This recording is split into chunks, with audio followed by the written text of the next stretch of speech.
The studio lights were low, the faint glow of red from the mixing board painting shadows across Michael's face. I told myself I came here tonight for the music, but the truth was undeniable. I came here for him. The way his breath lingered in the air, the way his eyes held mine longer than they should, it made every lyric in the room sound like confession.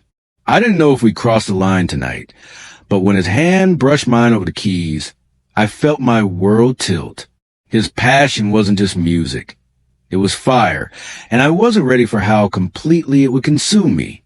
The music studio was supposed to feel like work, but that night it felt like temptation wrapped in soundproof walls. The city outside was alive, neon lights, cars passing, but inside, it was just me, Michael, and the dim hum of speakers.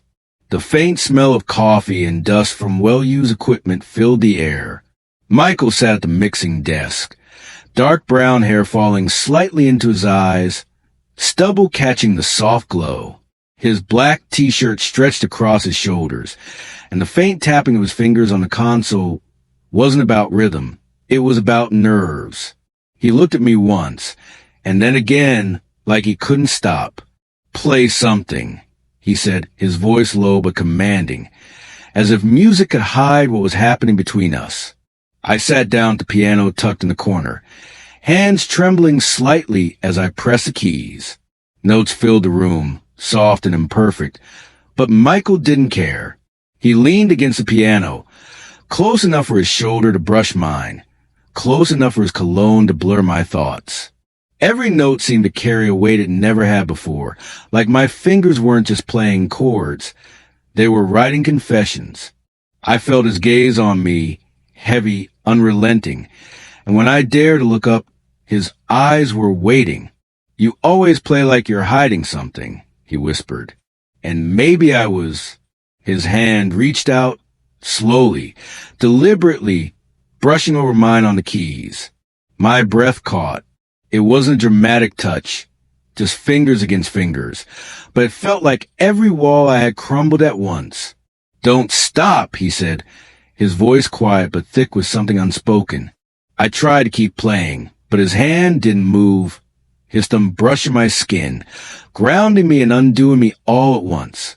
I turned to him, and suddenly the music didn't matter anymore. He leaned closer, the warmth of his breath brushing my neck, and I swore my soul trembled. The piano fell silent. The studio was quiet, except for the sound of our uneven breaths.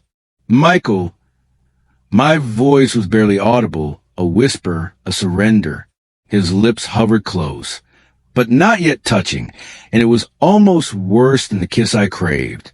He let his nose skim against my jawline, breathing me in, and it was like he was memorizing me in ways no lyric could capture. When his mouth finally found mine, it wasn't rushed. It was slow, deliberate, the kind of kiss that burned from the inside out.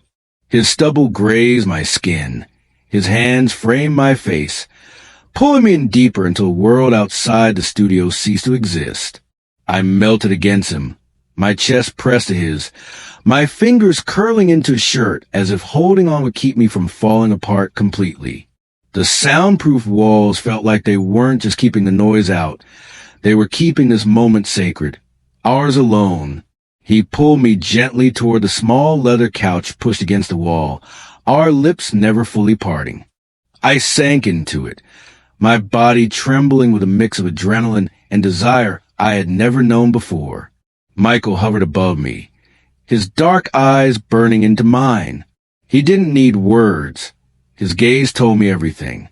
That he wanted me, that this was real, that he wasn't letting go tonight. "Do you know what you do to me?" he asked, his forehead resting against mine, his voice raw. I swallowed hard, my hand gripping his arm. "I feel it too," I admitted, my chest tight, words spilling out like lyrics I've been holding back too long. And the moment I said it, his lips found mine again, hungrier this time, as though my confession had set him free. Time lost meaning in that room. It wasn't hours or minutes. It was touches, breaths, kisses, the press of his body against mine. His passion wasn't gentle anymore. It was consuming, devouring, and I welcomed every second of it. The walls had heard countless songs, countless melodies, but tonight they held the sound of us. Eventually, the storm settled into a quiet rhythm. I lay against him, my head on his chest, his arms wrapped tightly around me as though I might disappear. The studio lights flickered softly, shadows stretching across tangled cables and instruments. Outside, the city still pulsed, but inside, I was cocooned in something infinite. Michael kissed the top of my head, a gesture so tender it ached more than anything else. He tilted my chin, making me look at him. His eyes weren't just dark. They were endless, filled with something I didn't dare name. Tonight, he said, wasn't just a night. And I knew he was right. His passion had left a mark on me deeper than music, deeper than words.